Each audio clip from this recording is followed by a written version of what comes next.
આજે વડોદરા શહેર કોંગ્રેસ સમિતિ દ્વારા એક પત્રકાર પરિષદ યોજવામાં આવી હતી, જ્યાં વડોદરા શહેર કોંગ્રેસના પ્રભારી અને વડોદરા શહેર કોંગ્રેસ અધ્યક્ષ દ્વારા વડોદરા મહાનગરપાલિકાના શાસકો પર ભ્રષ્ટાચારના ગંભીર આરોપ લગાવવામાં આવ્યા હતા. વડોદરા મહાનગરપાલિકાની ચૂંટણીનો જામ્યો છે, ત્યારે આજરોજ વડોદરા શહેર કોંગ્રેસ સમિતિ મહાનગરપાલિકામાં છેલ્લા 30 વર્ષના શાસન કરતા ભારતીય જનતા પાર્ટીના શાસનમાં ભ્રષ્ટાચાર વધ્યો હોવાના ગંભીર આક્ષેપો કરવામાં આવ્યા છે. આ પત્રકાર પરિષદમાં વડોદરા શહેર કોંગ્રેસના પ્રભારી બિમલભાઈ શાહ અને વડોદરા શહેર કોંગ્રેસ અધ્યક્ષ ઋત્વિક જોશીએ ભાજપના સાર્થકો પર ભ્રષ્ટાચારના ગંભીર આક્ષેપો કર્યા હતા. સાથે જ વડોદરાની પ્રજાને આવનાર ચૂંટણીમાં કોંગ્રેસ પક્ષને મત આપી વિજય બનાવવા અનુરોધ કર્યો હતો.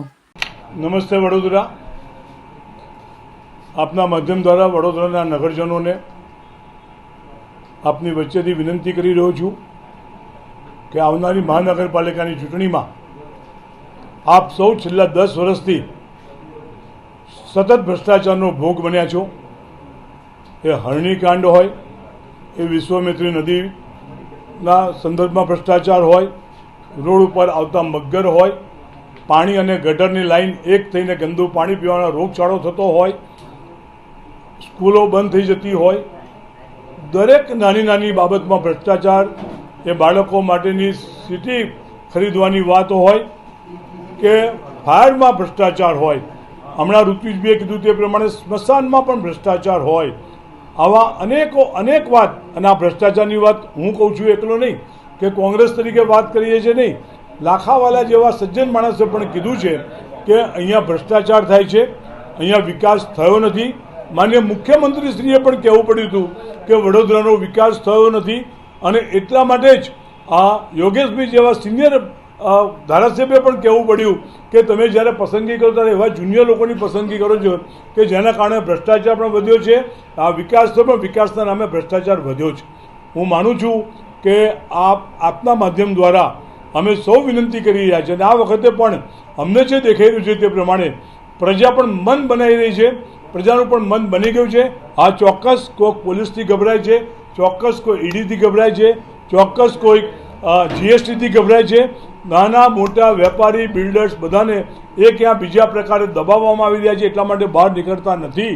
પણ હું એમ માનું છું કે આ વખતે સામાન્ય પ્રજા અને બધા જ મન બનાવીને જ્યારે ચૂંટણીમાં મત આપવા જશે ત્યારે એ કોંગ્રેસને જ મત આપશે એવો અમને દ્રઢ વિશ્વાસ છે. અને આ વિશ્વાસ સાથે અમે અમારા 76 ઉમેદવારો 19 વોર્ડમાં ઊભા રાખ્યા છે. આ બધા જ ઉમેદવારો સક્ષમ છે. એક ઉમેદવારનું ફોર્મ કેન્સલ કરવાનો પ્રયત્ન કર્યો અને ફોર્મ કેન્સલ થયું, પરંતુ અમારો ડમી ઉમેદવાર પણ તૈયાર હતો, એટલે એમાં પણ એ સફળ ના થયા બિનહરીફ કરવામાં. હજુ અત્યારે પણ આ ફોર્મ ચકાસણી થયા પછી પણ કેટલાક મિત્રોના ઘરે જઈને પ્રયત્ન કરી રહ્યા છે કે જેમનું ફોર્મ વિડ્રોલ કરાવવા માટે કોશિશ કરી રહ્યા છે, દબાણ કરી રહ્યા છે. કમનસીબી તો જુઓ કે પ્રભુભાઈના મિસિસે ફોર્મ ભર્યું અને પ્રભુભાઈને આવીને પકડીને છે ગુડગાંવ લઈ ગયા. હવે આ બધું થવાનું છે, કરવાનું છે. હવે પ્રજાને ખબર, આ પ્રજા કેમ, તમને કદાચ થતું હશે પ્રજા કેમ નથી બહાર આવતી, પ્રજાને ખબર છે કે આ છેલ્લી કક્ષાએ જઈ રહ્યા છે, પરંતુ એમના પગ નીચેથી ધરતી સરકી ગઈ છે, સરકી રહી છે. આ હું નહીં, ભાજપના બધા જ આગેવાનો જ્યારે કહી રહ્યા છે ત્યારે વિધિન પાર્ટી પણ એવું ચોક્કસ દેખાય છે કે આ વખતે હવે બધાએ જ કીધું છે બસ બહુ થયું ભાજપ, હવે ભાજપને આપણે હરાવો. અત્યારે જે સમાચાર આવે છે કે 2-3 જગ્યાએ એ લોકો પ્રયત્ન કરી રહ્યા છે, નામ નથી આવ્યા અને નામ તમને નહીં આપું, પરંતુ ગઈકાલ રાત્રે પણ અમારી પાસે 2-3 ઉમેદવારોના સંદર્ભમાં માહિતી આવી હતી. એ માહિતીના આધારે અમે ઉમેદવારોને સતર્ક પણ કર્યા હતા, પરંતુ આજે અમને ચોક્કસ થયું કે અમારા ઉમેદવારો ગરીબ ચોક્કસ છે, પરંતુ બીકાઉ નથી.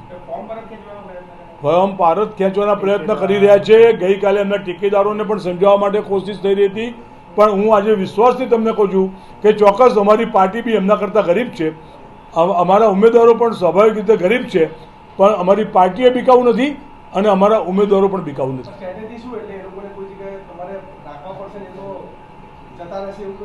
મેં તમને શું કીધું કે અમારો કાર્યકર્તા, આગેવાન, ઉમેદવાર આ બધા જ ચોક્કસ ક્યાંક ગરીબીમાંથી ભોગવતા હશે, ગરીબી તરીકે ઉમેદવારો રહ્યા હશે.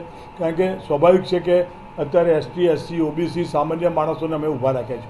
અમે કોઈ માલતુર તો અમારે ત્યાં ઊભા રહીને આવવાની હિંમત કરે એવા છે નહીં. એટલા માટે કે અમે તમને કીધું ઈડી, CBI, પોલીસ, GST બધાને દબાવે છે. પરંતુ આજે જે ઉમેદવારો છે સક્ષમતાથી સાચા વર્કરો છે, જેમને સતત 5 વર્ષ પ્રજાની જઈને વચ્ચે જઈને કામ કર્યું છે, હરતા ફરતા પ્રજાની વચ્ચે રહેતા, કોરોનાથી શરૂ કરીને અત્યાર સુધી તમે જુઓ તો તમને કોંગ્રેસનો જ કાર્યકર્તા દેખાય. સંદીપ પટેલ અમારો હરી ગયો હતો, છતાંય અમિત ચાવડા જ્યારે અહીંયા પૂર આવ્યું ત્યારે અમિત ચાવડાની સાથે જ્યારે એ ત્યાં જોડે ગયા, ત્યાંના લોકલ લોકોએ કીધું કે ત્યાં અહીંના કોર્પોરેટર કોઈ નથી આવ્યા, પરંતુ અમારા કોર્પોરેટર તરીકે ઉભેલા કોંગ્રેસના ઉમેદવાર હતા જે હરી ગયા હતા એ અમારી વચ્ચે ઊભા રહ્યા છે. ભવિષ્ય વેતા છે આમાં શું છે, ભવિષ્ય વેતા તરીકે છે. હવે મારે તમને શું કહેવું, અભિમાન બોલે છે, બીજું કશું બોલતું નથી. જેમ 182 સીટ લાવીશું એવી રીતે 74 જ્યાં જાય ત્યાં આવું કહે છે. અમદાવાદમાં જાય તો 192 સીટ આવશે એમ કહે છે, અહીંયા આવે તો કે 86 સીટ આવે, 76 સીટ આવશે. આ સ્વાભાવિક છે, આ નાની ઉંમર છે, અહંકાર બી હોય અને આટલો મોટી પાવર છે, એટલે એમને હક છે. એમને